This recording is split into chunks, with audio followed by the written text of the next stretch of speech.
ನಮಸ್ತೆ ಎಲ್ರಿಗೂ. ಆರೋಗ್ಯಕರವಾಗಿರ್ತಕ್ಕಂಥ ರಾಗಿ ದೋಸೆ ಹೇಗೆ ಮಾಡೋದು ಅಂತ ನೋಡೋಣ. ಹಿಂದಿನ ದಿನ ಮಧ್ಯಾಹ್ನನೇ ರಾಗಿ 1 ಕಪ್ ರಾಗಿ, 1/4 ಕಪ್ಪು ಉದ್ದಿನಬೇಳೆ, 1 ಟೀ ಸ್ಪೂನಲ್ಲಿ ಅರ್ಧ ಮೆಂತೆಕಾಳನ್ನು ಹಾಕಿ ಮೂರನ್ನು ಚೆನ್ನಾಗಿ ತೊಳೆದು ನೆನೆಸಿಡಬೇಕು ರಾತ್ರಿವರೆಗೂ.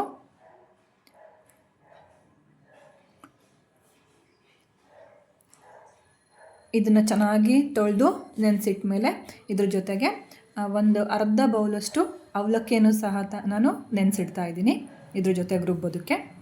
ನಂತರ ರಾತ್ರಿ 8:30-9 ಗಂಟೆ ಅಷ್ಟೊತ್ತಿಗೆ ಇದಿಷ್ಟನ್ನು ಚೆನ್ನಾಗಿ ರುಬ್ಬಿ ಎತ್ತಿಟ್ಕೊಳ್ಬೇಕು. ಮಾರನೇ ದಿನ ಬೆಳಗ್ಗೆ ಹಿಟ್ಟು ಚೆನ್ನಾಗಿ ಹುದುಗಿ ಬಂದಿರುತ್ತೆ. ಇದಕ್ಕೆ ನಾನು ಯಾವುದೇ ರೀತಿ ಸೋಡಾ ಉಪ್ಪನ್ನು ಹಿಂದಿನ ದಿನ ರಾತ್ರಿನೇ ಹಾಕಿಟ್ಟಿಲ್ಲ. ನೆಕ್ಸ್ಟ್ ಡೇ ಬೆಳಿಗ್ಗೆನೆ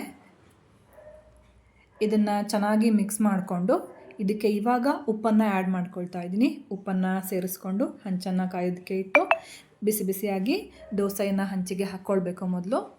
ನಂತರ ಇದಕ್ಕೆ ನಾನು ಕೆಂಪು ಚಟ್ನಿಯನ್ನು ಸ್ಪ್ರೆಡ್ ಮಾಡ್ಕೊಳ್ತಾ ಇದ್ದೀನಿ ದೋಸೆಗೆ. ಅದರ ಜೊತೆಗೆ ಸ್ವಲ್ಪ ಬೆಣ್ಣೆಯನ್ನು ಹಾಕಿ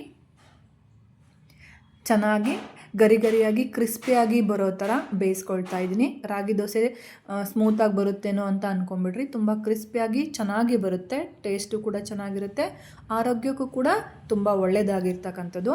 ಹಾಗಾಗಿ ಬೆಳಗಿನ ತಿಂಡಿಗೆ ನೀವು ಆರಾಮಾಗಿ ಮಾಡ್ಕೊಳ್ಬೋದು. ಚೆನ್ನಾಗಿ ಬೆಂದ ನಂತರ ಇದನ್ನು ತೆಗಿಬೇಕು.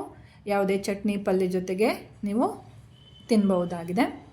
ಒಮ್ಮೆ ಟ್ರೈ ಮಾಡಿ, ತುಂಬ ಚೆನ್ನಾಗಿರುತ್ತೆ. ಧನ್ಯವಾದಗಳು.